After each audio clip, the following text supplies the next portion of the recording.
आहात डिजिटल इंडियाचे digital news ठाम मत मराठी न्यूज। गावगुंड निलेश देवरेवर मोक्का अंतर्गत कारवाई करून तात्काळ अटक करा व भांडण सोडवण्यासाठी गेलेल्या विजय अहिरे व अमर अहिरे यांच्यावरील दाखल खोटा गुन्हा तात्काळ मागे घ्या।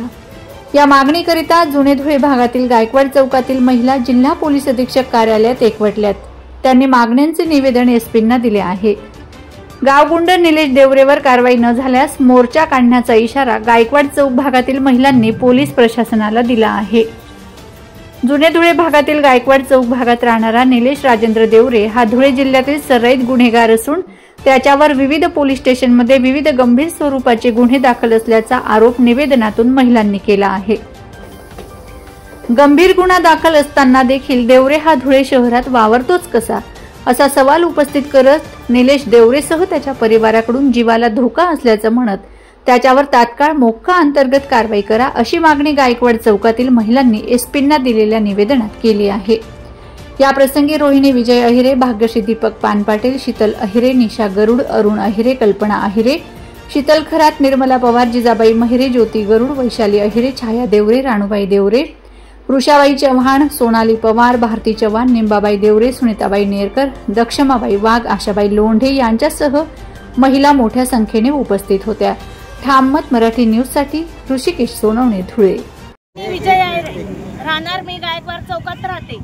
शनिवारी दुपारी 3 वाजताच्या सुमारास निलेश राजेंद्र देवरे हा दुपारी 3 वाजेच्या सुमारामध्ये माझ्या घराजवळ आला। मी मुलांना क्लासला घेऊन जात होती आणि मला त्यांनी बंदूक दाखवून सनी धमकी दिली, जर तुम्ही तुझ्या नवऱ्याला फोन लावून इथं बोलवलं नाही तर त्याला जीवेठार मारन आणि तुला बी मारन। बेरात्री येऊन त्याचा भाऊ सिद्धार्थ राजेंद्र देवरे हा बी येऊन सनी माझ्या जेठाला शिवीगाळ केली व माझ्या नंदांना मला छेडखानी करतो, मोठ्या मोठ्या आवाजात बोलतो। त्यांना सजा व्हायलाच पाहिजे, अटक व्हायलाच पाहिजे, निलेश देवरे यांना अटक व्हायलाच पाहिजे। ही आमची मागणी आहे, ही आमची मागणी कबूल व्हायलाच पाहिजे, ही आमची मागणी कबूल व्हायलाच पाहिजे। भाग्यश्री पानपाटील, मी विजय अहिरे, अमर अहिरे यांची बहीण आहे।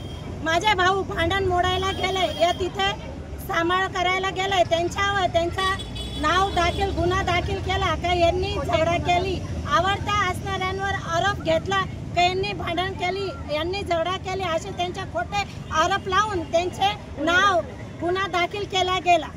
त्यांचे नाव मागे घ्यावा ही आमची विनंती आहे। निवेदन देण्यासाठी आलो आहे का आमच्या भावांना न्याय मिळाला पाहिजे। तर हे भांडण मोडायला जातील, त्यांच्या नावावर गुन्हा जर दाखल झाला तर लोक याच्यामध्ये सामील होतील का? याच्या पुढे कोणाचे वादविवाद होतील ते मोडायला जातील का? जर जे मोडायला जातील त्यांच्यावरच गुन्हा दाखल करतील हे लोक, तर प्रशासनाने शासनाने आम्ही सारख्या गरीब लोकांनी काय करायचं? मग याच्या पुढे भांडणात पडायचं की नाही पडायचं का खुले आम मर्डर होऊ द्यायचा?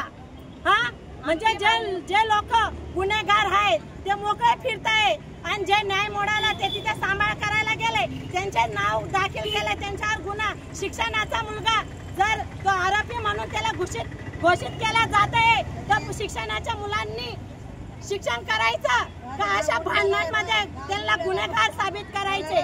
हा हे गावगुंडे या बायांवर रेप करणारे, बायांचा धंदा करणारे हे लोक आहे। निलेश देवरे, सिद्धार्थ देवरे ब्लॅकमेल करता, आमच्या नवऱ्याला फोन लावून धमकी देता का तुमची बायको अशी, तुमची बायको तशी। आम्ही बाहेर गाव राहणाऱ्या लेडीज आहेत, आम्ही कसं राहायचं? आम्ही जगायचं का मग आम्ही मरून जायचं? त्यांच्या बाया येऊन आम्हाला शिवीगाळ करून जाता आणि दाखवता का बघा सीसीटीव्ही कॅमेरा आहे, सीसीटीव्ही कॅमेरा आहे। आता सीसीटीव्ही कॅमेरावरच जग चालणार आहे का?